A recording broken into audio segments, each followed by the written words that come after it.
Hello everyone. যারা যারা আপনারা এসএলএসটি জিওগ্রাফি গ্র্যাজুয়েশন লেভেলে দিতে চান 9-10-এর জন্য ইংলিশ ভার্সনে, তাদের জন্য কিছু বুকস আমি সামনে রেখেছি। তো আপনারা দেখতে পাচ্ছেন এগুলো সব আমাদের কলেজ ডিগ্রির বুক আমার। তো এটা হিউম্যান জিওগ্রাফি বই, আপনারা রাইটার অ্যান্ড বইয়ের নামটা দেখতে পাচ্ছেন, এটা ইউজ করতে পারবেন। দেন নেক্সট আপনি যদি ইকোনমিক জিওগ্রাফির জন্য ইউজ করতে চান, আমি অ্যাজ পার সিলেবাস যেগুলো আমার কাছে অ্যাভেলেবল আছে সেগুলোই শো করছি। So new approach to economic geography, আপনারা এটা ইকোনমিক রিসোর্সেসের জন্য ইউজ করতে পারেন। রাইটারের নাম অ্যান্ড বইয়ের নাম আপনারা দেখতে পারেন। আপনাদের কন্টেন্ট এরিয়া তো দেখে দিচ্ছি, এই টপিকগুলো আপনারা দেখবেন, এর থেকে কিছু কোশ্চেন্স সিলেবাসে আছে রিসোর্সে। নেক্সট বুক আপনারা বায়োজিওগ্রাফি, তো one of the best book. Why আমি এটা কেন বললাম, সবিন্দর সিং যা বই লিখেছেন সব best. Physical geography very very best, and this is also best. Biogeography by Savinder Singh, you can easily grasp the topic.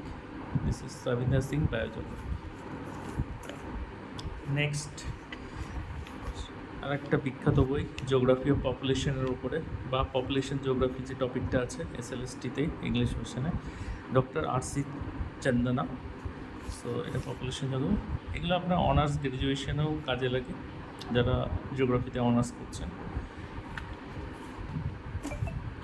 তারপরে আছে ফিজিক্যাল জিওগ্রাফির পার্ট জিওমরফোলজি। আচ্ছা, আমি বলছি এই রাইটারেরই একটা ফিজিক্যাল জিওগ্রাফি আলাদা করে বই আছে, সেটা আমার কাছে এখন অ্যাভেলেবল নেই, কিন্তু সেটা ফিজিক্যাল জিওগ্রাফির জন্য করবেন, যেটা জিও টেকটনিক বলে একটা টপিক লেখাচ্ছেন জিও টেকটনিক সিলেবাসে, ওইটার জায়গায় ফিজিক্যাল জিওগ্রাফিটা আপনারা ইউজ করতে পারেন। আর এই বইটার নাম হচ্ছে জিওমরফোলজি, সবিন্দর সিং। এটাতে আপনি জিও টেকটনিকের কিছু পার্ট পাবেন, আর জিও মরফোলজির মধ্যে যে টপিকগুলো হয় সেগুলো পাবেন। রিভার ভ্যালি, ওয়েদারিং, মাস মুভমেন্টস, ক্লাইমেটের কিছু পার্টস, কন্টিনিউ মোশন, আচ্ছা এগুলি হচ্ছে ফিজিক্যাল আর জিওমরফোলজিতে অনেক মিল আছে। আর একটা মোস্ট ইম্পর্ট্যান্ট টপিক ক্লাইমেটোলজি দেখবেন আপনারা, এটাও আমি সবিন্দর সিংই প্রেফার করি, খুবই ফেভারেট। আর এগুলো স্ট্যান্ডার্ড টেক্সট বুক বলে এগুলো, ঠিক আছে, এগুলো কোনো গাইড বুক না, যা যা আপনাদের দেখালাম। আমি গাইড বুক খুব একটা পছন্দ করি না, আমি টেক্সট বুক পছন্দ করি, ঠিক আছে। And these are very famous text book, আমি আমার গ্র্যাজুয়েশনের টাইম থেকে ইউজ করছি। দেখেন এটা থার্ড ইয়ার, ঠিক আছে, কেজি থার্ড ইয়ারে আমি নর্থ বেঙ্গল ইউনিভার্সিটি থেকে পড়াশোনা করেছি, তো অনেক বছর পুরনো বইগুলো আমার সব অলরেডি ইউজ করা আছে।